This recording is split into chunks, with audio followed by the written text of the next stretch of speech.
Assalamualaikum warahmatullahi wabarakatuh. Perkenalkan, nama saya Dea Apriliananda dari kelas 12 OTKP 1, nomor absen 7. Nama saya Winnie Agustina Wulandari dari kelas 12 OTKP 1, absen 31. Di sini kami akan memaparkan materi tentang penghargaan pegawai. Pertama, konsep dasar penghargaan pegawai. Pengertian penghargaan adalah suatu yang diberikan pada perorangan atau kelompok jika mereka melakukan keberhasilan di bidang tertentu. Penghargaan biasanya diberikan dalam bentuk piala, medali, gelar, sertifikat, dan lain-lain. Yang kedua, jenis-jenis penghargaan. Jenis-jenis penghargaan dibagi menjadi dua, penghargaan intrinsik dan penghargaan ekstrinsik. Penghargaan intrinsik adalah suatu penghargaan yang diatur oleh diri sendiri. Penghargaan intrinsik dibagi menjadi 3 bagian. Yang pertama, penyelesaian, yang kedua, pencapaian, yang ketiga, otonomi. Yang kedua, unsur ekstrinsik adalah suatu penghargaan yang datang dari diri sendiri. Unsur ekstrinsik dibagi menjadi 7 bagian. Yang pertama, penghargaan finansial.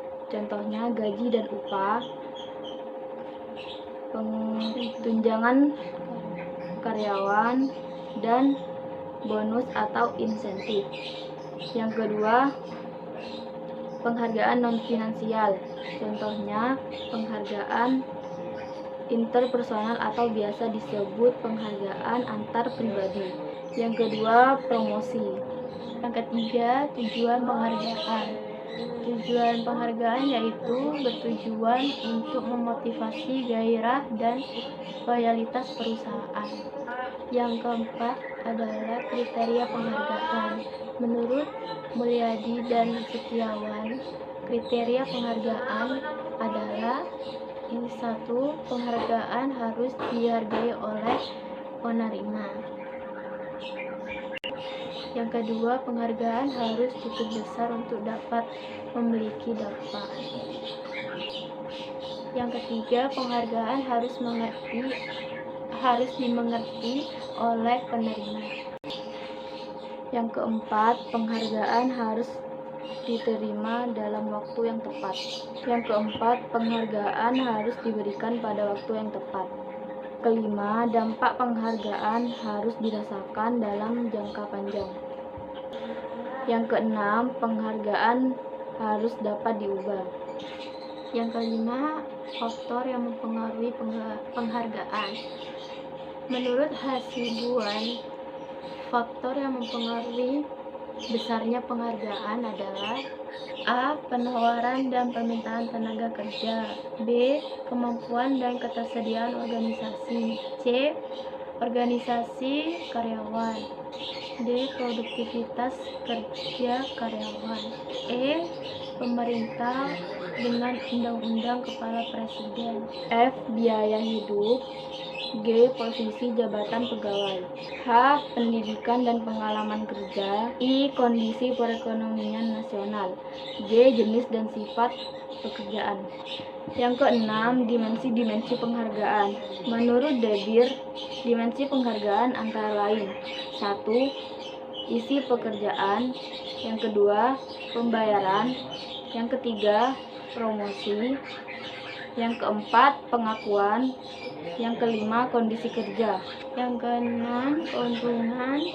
Yang ketujuh, personal. Yang kedelapan, survivor atau pemimpin. Yang kesembilan, umum. Yang ketujuh, relevansi dimensi dalam penghargaan, yang terdiri dari: yang ke-1, relevansi pengakuan, yaitu rasa pengakuan yang diterima oleh perusahaan. Yang kedua, relevansi promosi, yaitu karyawan akan berusaha mendapatkan mendapatkan kebijakan praktik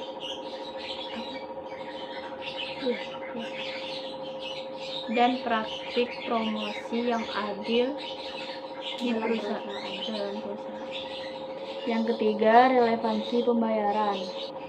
Para karyawan menginginkan upah dan kebijakan promosi yang mereka persepsikan sebagai sistem keadilan yang segaris dengan penghargaan karyawan. Yang keempat, relevansi dimensi, yaitu karyawan cenderung menyukai pekerjaan yang memberi kesempatan untuk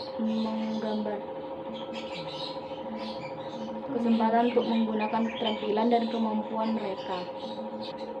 Yang kelima, relevansi kepuasan kinerja, yaitu setiap karyawan memiliki tingkat kepuasan yang berbeda sesuai dengan nilai-nilai yang ada pada dirinya.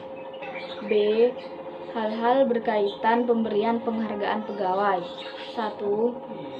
Penanganan penyalahgunaan penghargaan terdiri dari yang pertama, pemimpin perusahaan memberikan peringatan lisan kepada pegawainya yang melakukan kesalahan. Kedua, teguran keras diberikan jika pegawainya tetap melakukan kesalahan yang sama. Ketiga, memberikan peringanan tertulis. Yang keempat, pengurangan tanggung jawab. Kelima, pergantian posisi jabatan. Yang keenam, penurunan pangkat. Yang ketujuh, penundaan peningkatan gaji atau promosi jabatan. Yang kedelapan, pemberhentian kerja. Yang kedua, pemberian penghargaan berupa alternatif normal. Terdiri dari yang pertama yaitu kesesuaian tujuan. Yang kedua, keadilan. Yang ketiga, kemerataan. Yang keempat, kebutuhan. Prinsip pemberian penghargaan terdiri dari 1. Penilaian berdasarkan perilaku, bukan pelaku.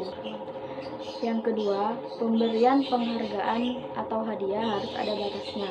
Yang ketiga, pemberian penghargaan dapat berupa perhatian lebih. Yang keempat, pemberian penghargaan didasarkan pada proses, bukan hasil. Berikut yang dapat kami sampaikan, kurang lebihnya mohon maaf. Wassalamualaikum warahmatullahi wabarakatuh.